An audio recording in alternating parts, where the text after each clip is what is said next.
Hey guys, today while I was walking out here to feed baby goats their bottles, I thought I would quickly, hang on, I gotta look and see where I'm going here.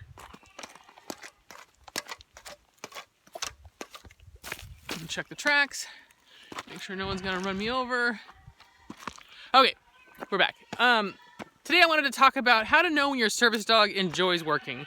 I've had a couple people ask me in comments and whatnot, how do I know that my service dog is having fun, that my service dog wants to work? Because that's important. If your service dog doesn't want to work, you're gonna have a dog that's not paying attention and doing what it's supposed to do. It's supposed to be, you know, maybe alerting, right? Or doing different behaviors and paying attention to you and your how you're feeling and emotions that you're doing. And if your dog is kind of lackluster and bored or anxious or doesn't have what it takes, then you're not getting the service out of your service dog that you should be getting either. And it could potentially put you in a dangerous situation. Down some more steps. So we need to keep in mind that our dogs need to enjoy this. And if they don't, we maybe need to look at either behavior modification to bring the enthusiasm back, or possibly washing out the dog and starting over with a new dog. Signs that your dog doesn't like working, well, the major ones would be, you know, when you go to grab the harness, does your dog come running, or does it kind of just look at you like, maybe not today, you know? You really want your dog to be enthusiastic about, like, oh, was that my harness? You know, like going for a walk. Most dogs, they hear their leash, you know, or their collar off the hook in the kitchen, and then they come running like, yay, we're going for a walk, right? You really want that kind of a reaction out of your service dog as well. I gotta brace up my arm here. I just realized I can't hold this camera out there. Okay, thank God for trees. So another thing would be, does your dog like willingly jump into the car? You know, if you're using your own transportation or using buses, does your dog willingly get in there and be like, let's go get to work. Let's get where we're gonna go. Let's do our errands. You know, is the tail relatively, you know, happy? Each breed's different, so, you know, happy in a golden retriever is going to be a little different than happy in my dog, where happy basically means the tail's sticking straight up in the air. But, you know, is the tail clamped down? If the tail's clamped down, your dog's not having fun, you know, unless there's a tail problem or it's a breed that just generally holds its tail really low. You kind of want to see, you know, I don't have any extra hands. You want to see a tail that kind of like, you know, gently swings around a little bit with the dog's gait. You know, they're using it for balance. If it's up like that, then you know the dog's probably pretty calm and happy. The dog's ears, there's a good one. When you take your dog into a business, are the ears, you know, relaxed and the dog's just moseying along? Are the ears forward and the dog's paying attention to what's coming? Maybe the ear on the side that you walk is kind of kicked back, you know, tweaked back, so it's, you know, kind of listening to you, your breathing and stuff like that?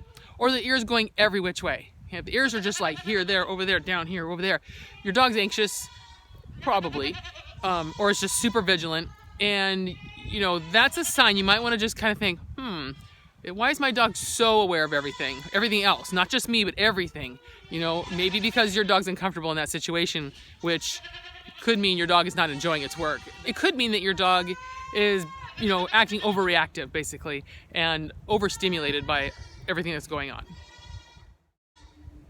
All right, let's go get these little babies fed their bottles so they'll be quiet, and then I can talk some more. Because right now, they're just going berserk over there. Hi, guys.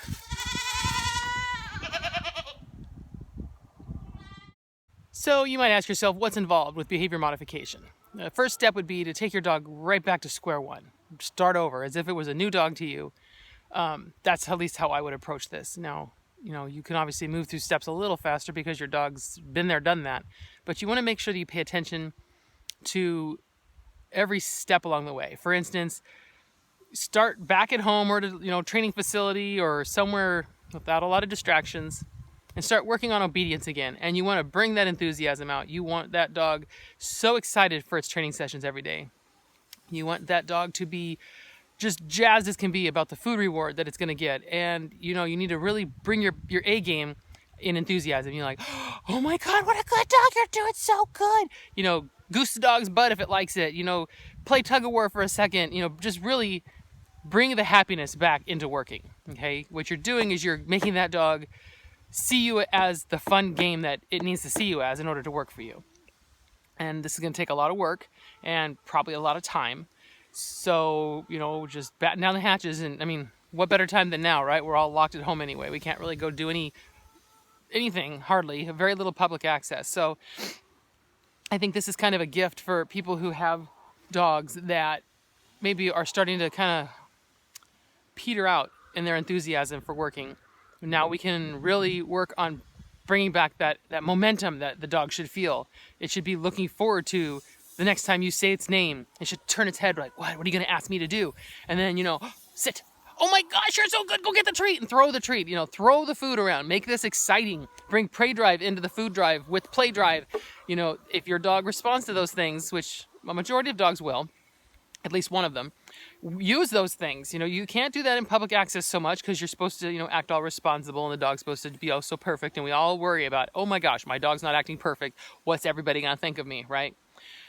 You don't have to worry about that at home. So you act silly. Make your dog think you are the best thing, because that's what it needs to believe. It needs to believe that you are the thing that needs to be watched and stared at and worried about and looked at. Because any second now, food could fly out of your hand, or you could, you know, boop it on the nose. I don't know, whatever turns your dog on, right? That's what we're looking for. So that's where I would start. I would start back at home with just, you know, you're sitting on the sofa, the dog's laying on the floor, say its name. You know, just everything's all boring and say, Snooky, right? And if the dog looks at you, say, yes, and just throw a treat across the floor, right? You're trying to get that dog to where every time it's doing anything else, that ear is cocked back at you, you know, waiting for that next game to start. That's how you're going to build excitement and enthusiasm. You know, if your dog is fearful or anxious out in public, you're in a whole new thing. You need to probably consult a professional behaviorist and see if they can help you work through it.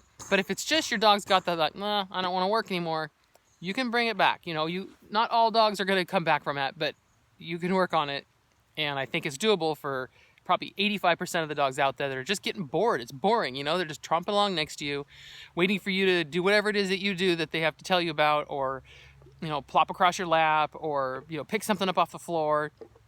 You know, it's kind of boring. I mean, it's better, I think, than just sitting on a sofa, you know, staring at a wall all day.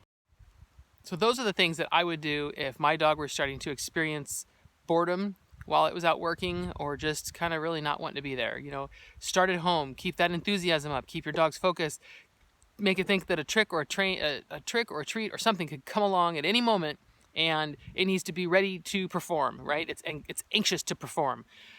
You want that enthusiasm. Then take it out, you know, in the street. Go for a walk in your neighborhood. You know, most places you're still allowed to go outside and move around. So, you know, go outside, let your dog sniffity sniff, put it on a long line, let it sniff around, and then do the same thing, you know, pepper.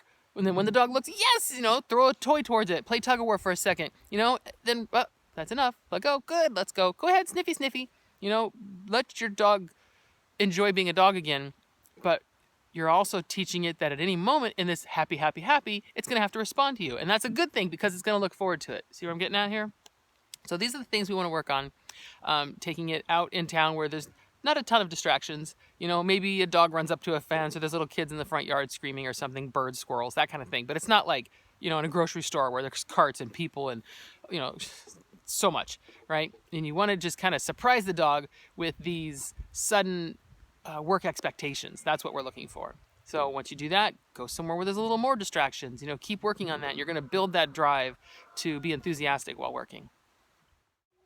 So I challenge all of you out there to take this time that we have to get out there and really work with our dogs and bring back that happiness and that enthusiasm, and, you know, see what it does, see how you feel about it. I think as a team, the two of you are going to go out there and conquer the world together with a bigger smile on your face and a lot more confidence when you're out there.